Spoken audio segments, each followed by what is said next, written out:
The ACC had no intention of getting embarrassed by the SEC this year. The Blue Bloods, they made sure of that.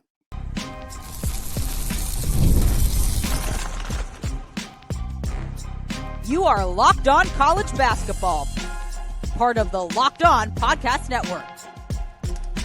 Your team every day.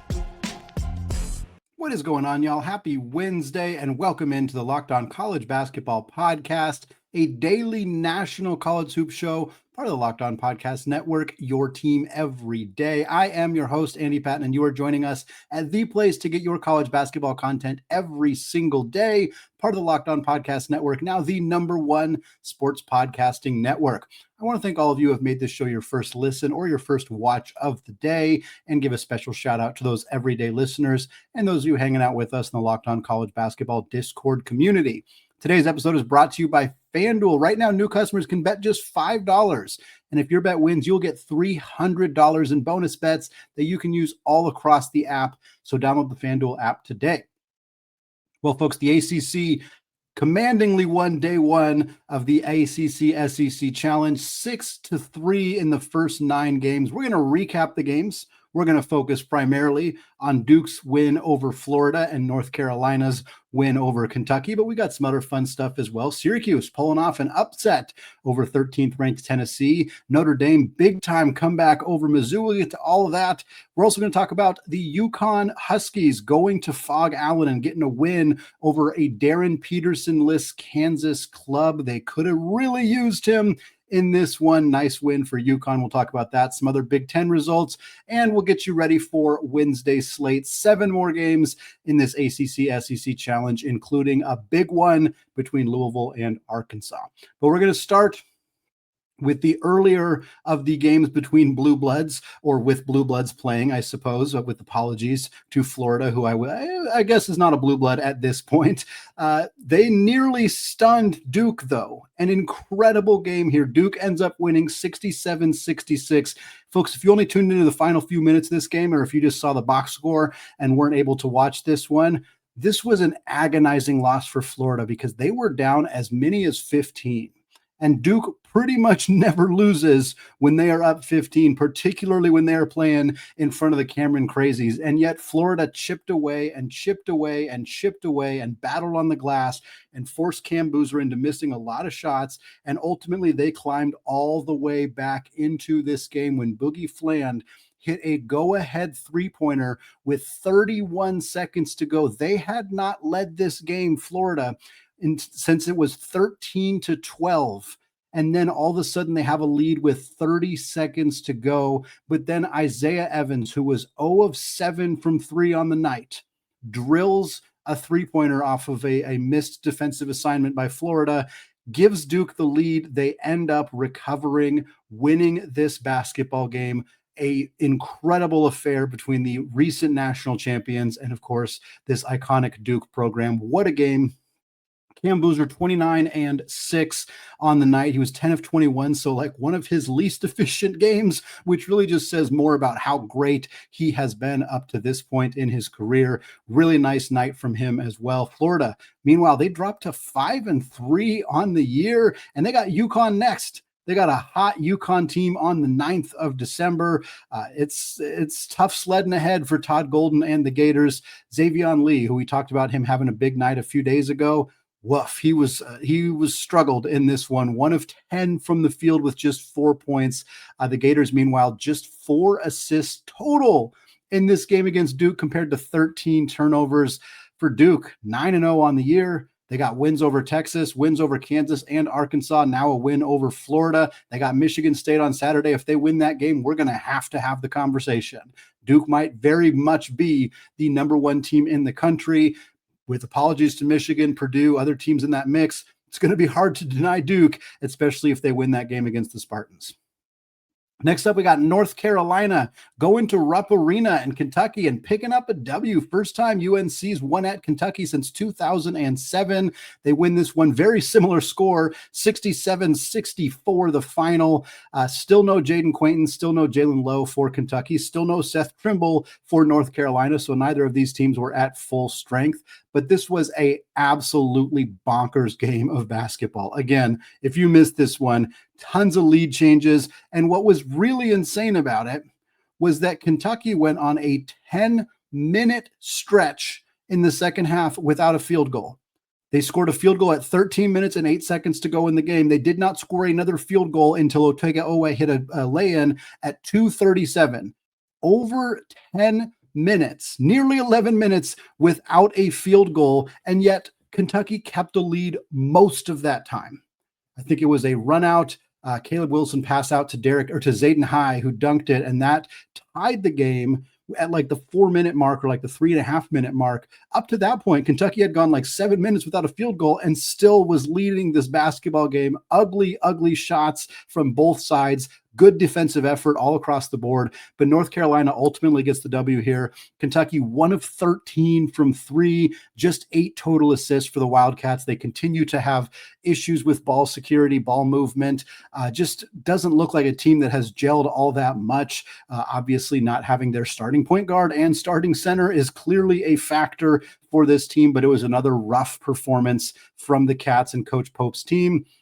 North Carolina didn't play a whole lot better. They only shot 41% from the field, 30% from 3, but they won on the glass. Tons of offensive rebounds, tons of second chance opportunities, led by Henri Veessar. What a great game from him. 17 points on 8 of 12 shooting, 10 rebounds. Dick Vitale said towards the end of the game, convincingly, Henri Veessar is the best player on the floor, and he was right. He was playing better than anybody else. Caleb Wilson, still a nice game from him, 15 points, 12 boards, 6 assists, and a pair of steals, had some clutch shots down the stretch, but he was 5 of 19, not a particularly strong shooting night from him. The hero at the end of the game was Derek Dixon. Dixon hit a 3 to give UNC a lead with just under a minute to go, and then hit a lay-in with about 17 seconds to go to once again give Carolina the lead after Colin Chandler had taken it away. Chandler misses a lay-in on the ensuing possession. Wilson gets the rebound, gets a free throw, intercepts the pass, and that is ball game. Nice win for the Tar Heels and for Duke, the 2 blue bloods in the ACC, but it wasn't just them getting it done for the conference. We had Syracuse pulling off an upset over number 13 Tennessee, 62-60. This is Syracuse without Donnie Freeman, projected to be their best player this season, and also coming off 3 straight losses in the Players Era Festival. For Syracuse to circle the wagons coming off those 3 games and go get a W at home against a top 15 team in Tennessee. Really nice stuff from them. Nate King's 19-7 for him. Meanwhile, the Vols lost 2 in a row after that big win over Houston. Everybody was singing the praises of Barnes and this Tennessee team, and yet they've lost 2 in a row. You start to feel a little bit more concerned about Tennessee at this point. I'm not as concerned about the team, but this was not a good game from Nate Ament. 2 of 10 with 7 turnovers for Ament. Young man needs to start to find it a little bit more because Tennessee's very reliant on him, and he has not delivered as much as they've needed him to this year.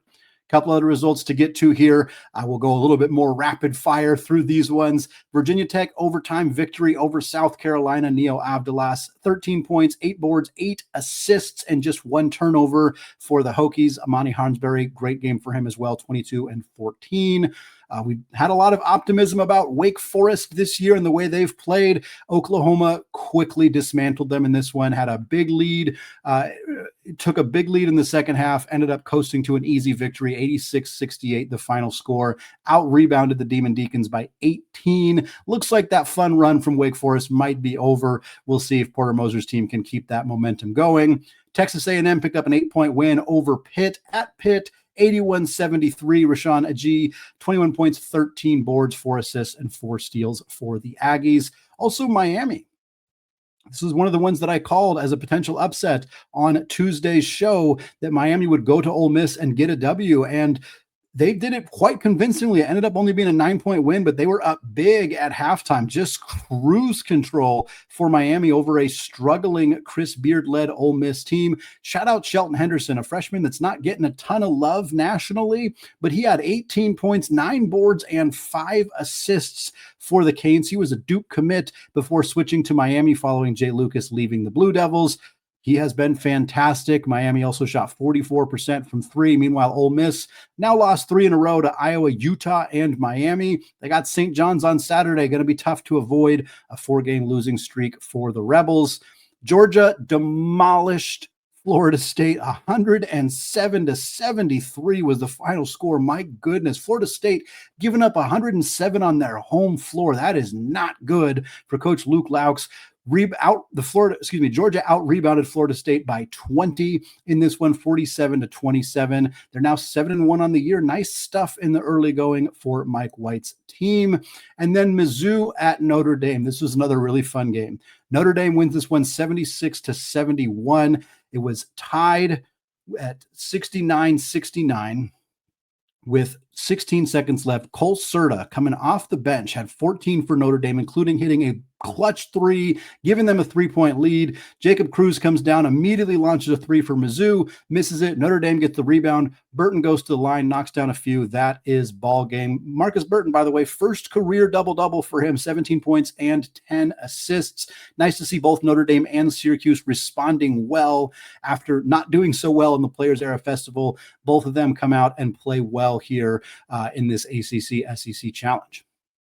Speaking of teams coming out of the Players Era Festival, Kansas, they had all the momentum in the world after winning 3 games, and it grinded to a halt with UConn picking up a W at the Phog as Kansas played once again without Darren Peterson. So instead, it was UConn's 2 elite freshmen leading the way for Danny's Hurley's club. We're going to talk about that coming up here in just a second.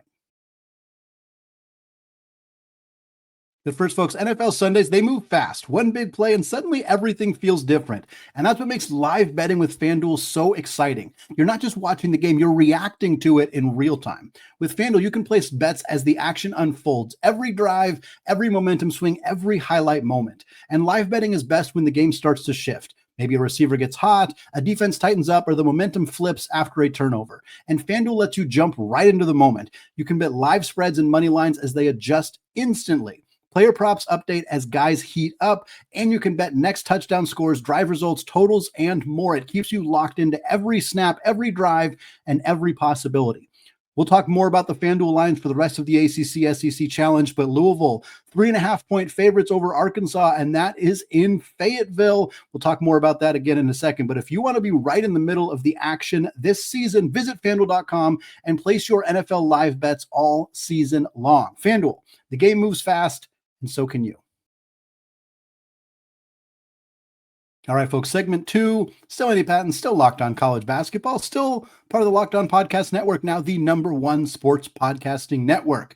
And we are moving away from recapping all the action in the ACC-SEC Challenge from Tuesday night. Again, the ACC 6 wins compared to just 3 losses. They had exactly 1 win last year, so this is a big, big deal for the ACC to pick up so many big wins already in this event.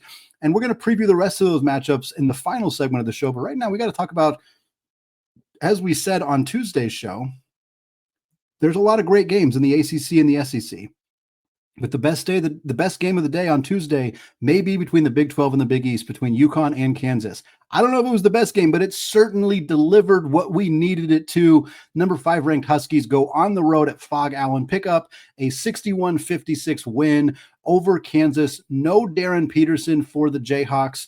Bill Self said before the game that he is still not at 100% and they're holding him out. Makes you wonder if he could have played, if they could have found a way.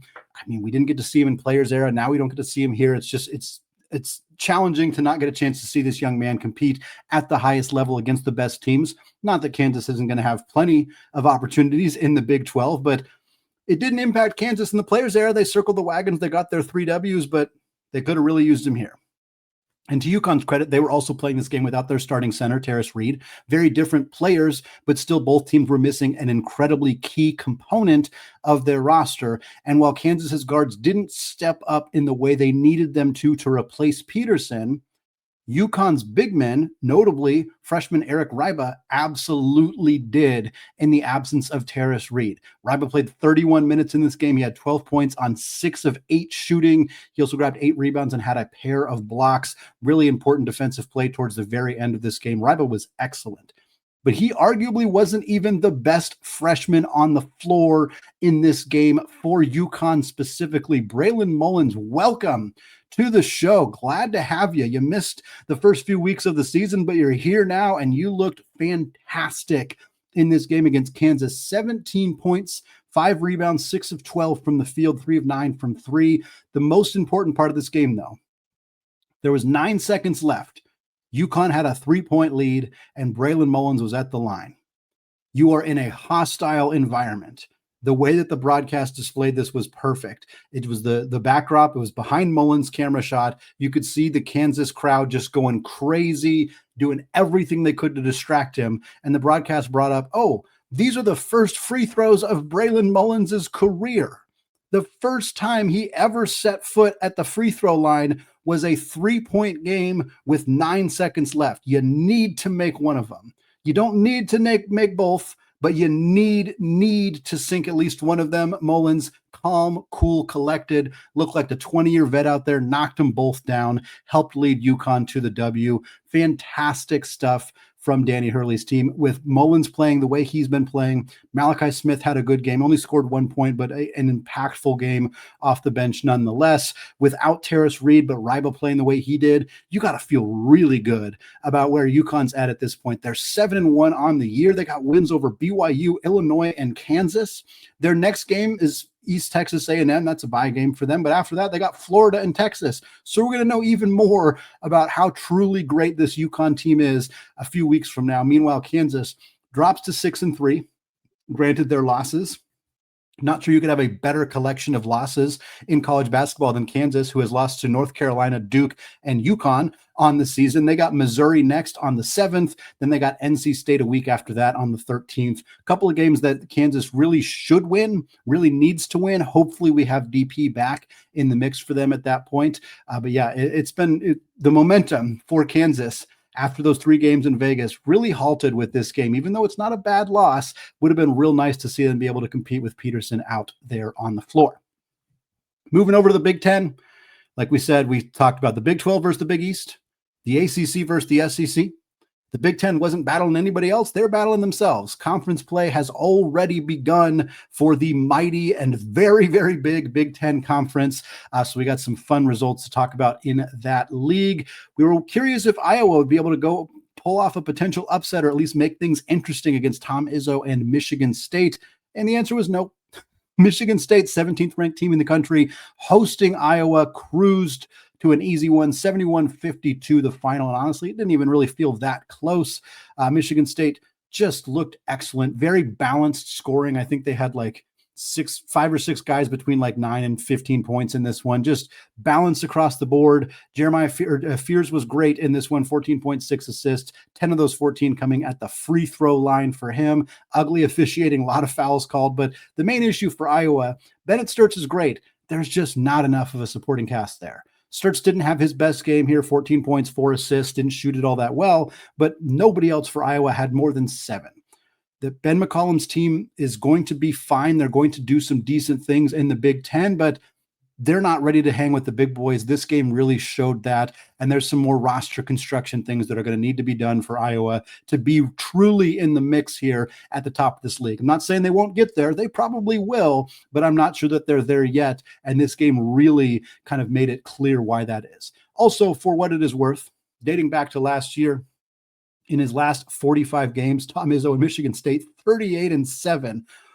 Bet against Tom Izzo at this point at your own risk, because that team is looking real good this year. They looked really good last year, and they have been absolutely rolling. Everybody's paying attention to Purdue and now this upstart Michigan team, but yeah, the road to win the Big Ten still goes through East Lansing, and for good reason. Speaking of Purdue, they also played their first game in Big Ten play on Tuesday night and rolled to a very easy victory. Granted, they were playing Rutgers, so you'd expect them to win that one. It was a road game for Purdue, but it was an easy one, 81-65. No real mystery here. Purdue took care of business. Trey Kaufman-Renn was excellent. 19 points, 13 rebounds, 7 for 11 from the field, just doing what he does. Putting up about 20 points, putting up over 10 rebounds, shooting highly efficient from the field. This is what TKR does.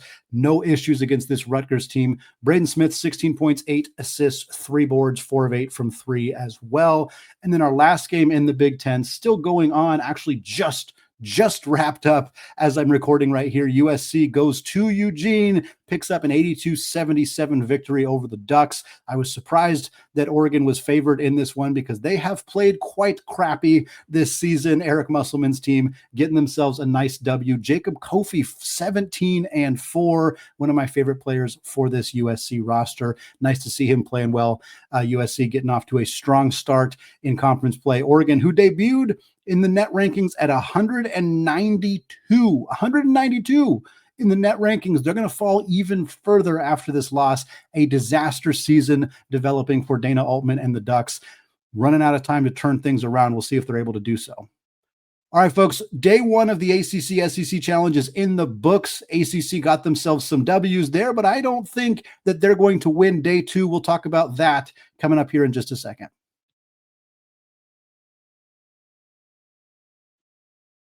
All right, folks, segment 3, still Andy Patton, still Locked On College Basketball, and we are closing out the show, getting you ready for another great day of college hoops on Wednesday.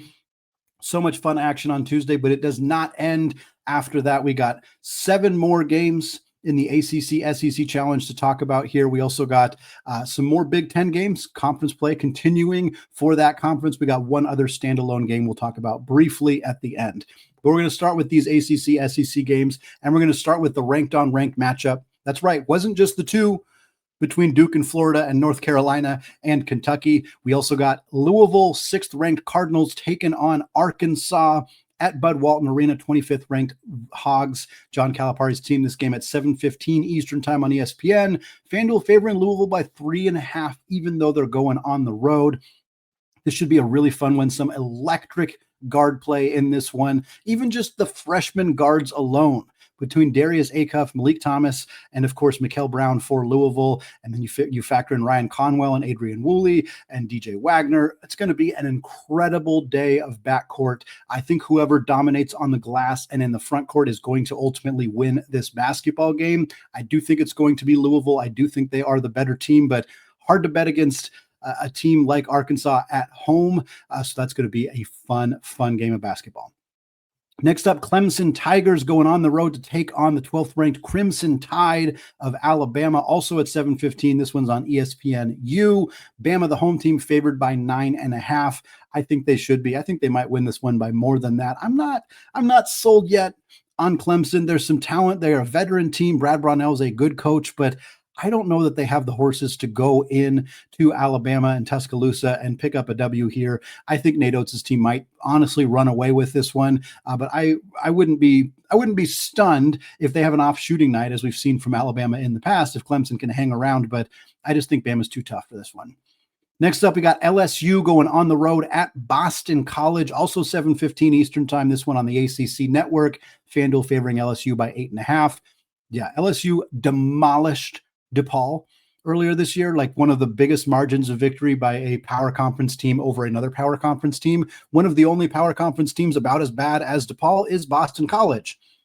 It's a road game for LSU. I'm not entirely sold that LSU is that great of a team, but they should not struggle to go get a W here. Give me LSU to win. Give me LSU to cover that as well.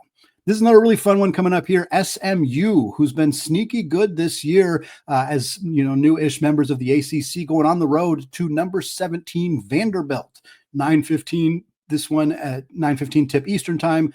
SEC Network, FanDuel favoring Vandy by 10.5. Vandy just came off of a destruction of St. Mary's in the Battle for Atlantis Championship. Won that game by 25 points. While I think SMU is a good up-and-coming team, while I think Andy Enfield has done a good job of recruiting and bringing talent to that program, this Vandy team is an absolute freight train right now, and I don't see that slowing down, especially with them at home. Next up, we got NC State going on the road at number 20 Auburn, 9:15 on ESPN. FanDuel favoring Auburn, the home team, and the ranked team by 5.5, but I disagree. I think NC State's going to go get a W here.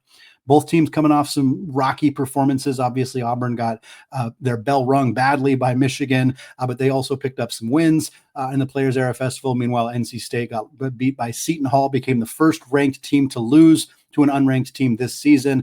I still think Will Wade and NC State got it. I think this is a good roster. I think they're a talented team, and I think they're going to go prove it by picking up a W on the road against Auburn. Virginia at Texas. Next up, battle of new to their school head coaches in Ryan Odom and Sean Miller. Also at 9:15, this one on ESPNU, FanDuel favoring the home team, Texas, by 2.5. I struggled with this one. This is a toss-up. This is to me the closest toss-up game out of this group. For what it is worth, when previewing Tuesday's games, I said the same thing about Virginia Tech and South Carolina, which was the one game that went into overtime. So we'll see if we can get that right here on this one as well. I'm leaning Texas because they are the home team. Dalen Swain is a tough matchup for anybody, but Virginia's got a lot of dudes. Their international players have really started gelling and coming together. We've seen Malik Thomas, the transfer from San Francisco, start to play better as of late as well. This one's a real toss-up. I'm leaning Texas. I'm going to pick them, but even with the 2.5 point line, I think I might be taking the under. I think this could come down to the final possession.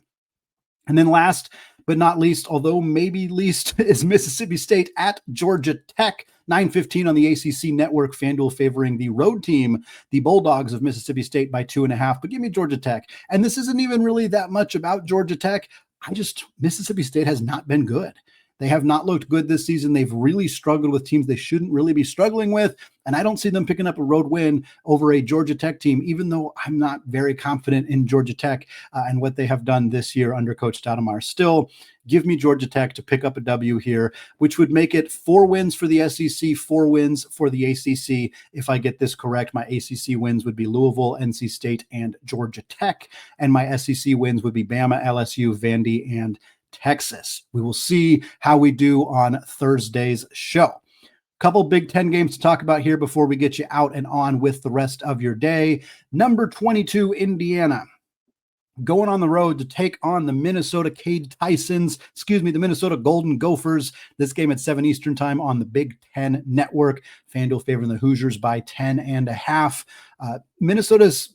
They've looked at times good. They started off kind of strong, but they have faded as of late, lost some games they really shouldn't be losing to some mid-major teams, albeit decent mid-major teams, but still not the kind of games you want to be losing in the non-conference for Coach Nico Medved in his first year. I said the Cade Tysons because he has been great for Minnesota, but he has been way too much of their offense. They have not had enough from the supporting cast. I think Indiana is a more balanced team with not only Tucker DeVries, he gets most of the attention, but Reed Bailey has been very good for them. We've also seen Lamar Wilkinson play extremely well, the transfer from Sam Houston State. I think Indiana is going to win this one. Again, it's a 10.5 point line. That's tough. It's tough to win any game on the road in conference play by double figures, but Indiana is the significantly better team. And if they are at full strength, I think they will win this one, and I think they will cover as well. Northwestern at Wisconsin is next up here, 9 Eastern time on the Big Ten Network. FanDuel favoring the Badgers by 8.5. Wisconsin was kind of had some momentum early in the season, really faded after they got smacked around by BYU. That really hurt them. I think they're just still gelling a little bit. John Blackwell's been great. Nick Boyd has been great at times, the transfer from San Diego State. That's a really good backcourt. They just haven't quite put it all together, at least not on a consistent level. And I'm worried about their front court. Nolan Winter has been very good, as we and many others projected. Austin Rapp, the transfer from Portland, has not really found his rhythm yet for Coach Greg Gard's team. I still think Wisconsin's the better team. I still think they are going to win. And in fact, I wouldn't be surprised if they cover that 8.5 point line, because Northwestern is just too overly reliant on one player. But I'm not feeling as confident about Wisconsin as I was a few weeks ago. We'll see if they can get off to a strong start in conference play and potentially prove me wrong.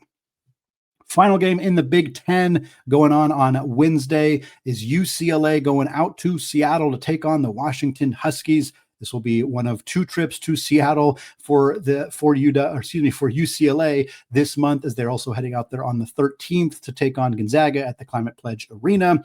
But this one will be against Danny Sprinkle and the Huskies, 11 Eastern time on the Big Ten Network. UCLA as the road team favored by 1.5. I'm not sure I feel that confident. I'm not that a 1.5 point line should inspire any confidence, but UCLA went out to go play at the Chase Center against Cal and lost. And when they played Arizona at the Intuit Dome, they lost. Now, losing to Arizona by 4 is not a bad loss, but losing to Cal, even if it's a pseudo road environment, I can promise you there was as many UCLA fans. If there were the same number of UCLA and Cal fans at the Chase Center, that is a bad look for UCLA. There should have been more UCLA fans. I'm sure that there were. So that wasn't a road environment for them. That's a bad loss. The Arizona loss is fine, but UCLA has really struggled away from LA, really away from Poly Pavilion, and going out to Seattle to take on a UW team that has had health issues. And I think that's the big question. Is Hans Steinbach going to play? Is Bryson Tucker going to play? If those guys play for UW, I think that they win. Even if they don't, if both those guys are out, I do think UCLA probably picks up a W, but this is going to be an awfully close one. I have not felt particularly confident in what UCLA has done this season. Donovan Dent has not meshed the way that he was expected to with this UCLA team. They still got talent. Tyler Bilodeau, Eric Daly, Sky Clark. They still got talent on this roster, but it hasn't come together the way that many people thought that it would. Meanwhile, I think this UW team, especially at full strength, is sneaky good. This could be a really, really fun late night Wednesday game, again, going on the Big Ten Network.